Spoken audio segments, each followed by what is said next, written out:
in the 5th episode of ParaDoc, what actually makes us happy. Even though slavery is officially banned worldwide, there are unofficially millions of so-called modern slaves in the world. Sociologist Kevin Bales, who is also considered a global expert on slavery, estimates the number of these people at 27 million. It's about people in political imprisonment, child labor, forced prostitution, and so on. In this video, we want to look at the people who seem to be free, people who go to work every day, choose their own leisure activities, and think they can enjoy life that way. But how free can a person be in a capitalist system? People understood early on that in such a system, in order to get 99% of the possible benefits, there is only one thing to strive for: money.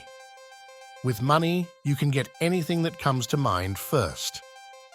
For example, health also depends heavily on money because in such a system, healthy living conditions can only be bought. Next to the Dominican Republic, where so many people fly to enjoy their vacation, is Haiti, where people eat cookies made of mud and dirt to get rid of the feeling of hunger.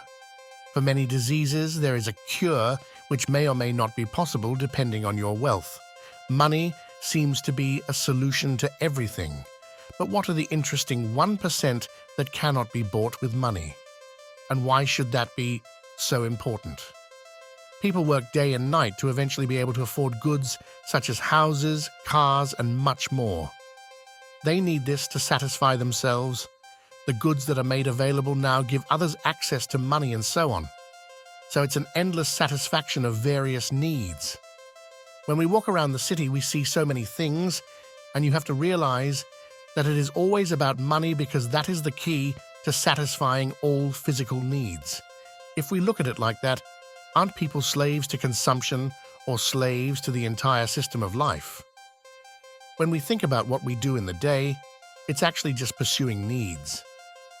As humans, we spend a very large part of our lives trying to obtain a high level of education so that we can later get a good job and then earn money.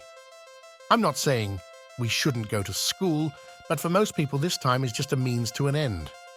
If we achieve these goals of consumption, have we actually managed to be happy? What do people actually want?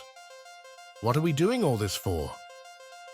Roughly speaking, a person wants to be content and happy, but does constant consumption make you happy? Every consumption becomes boring at some point. People will always want something new, but there is no end to it. With such consumption, you will never be able to satisfy people 100%. The solution lies in satisfying the soul. It's about nourishing the soul. If you think about it carefully, the soul is much more important than the body. It disturbs the body and has a crucial relationship with it. But we satisfy our body, which is guaranteed to die at some point.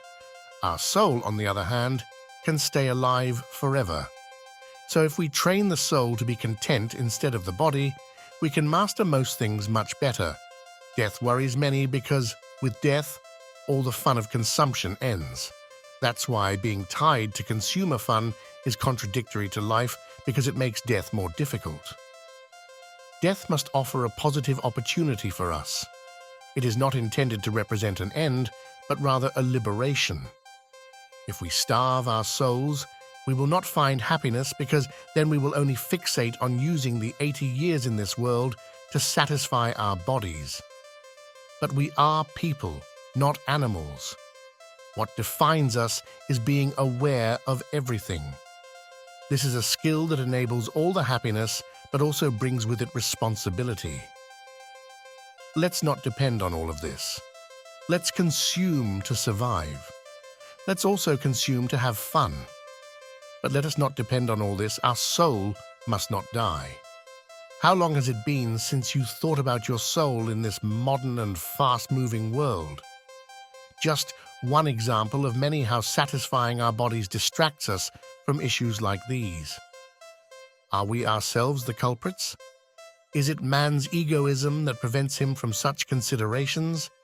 Or could it perhaps be an intentional system behind this modern slavery? And in the next episode of ParaDoc, Did your teacher predestine your future?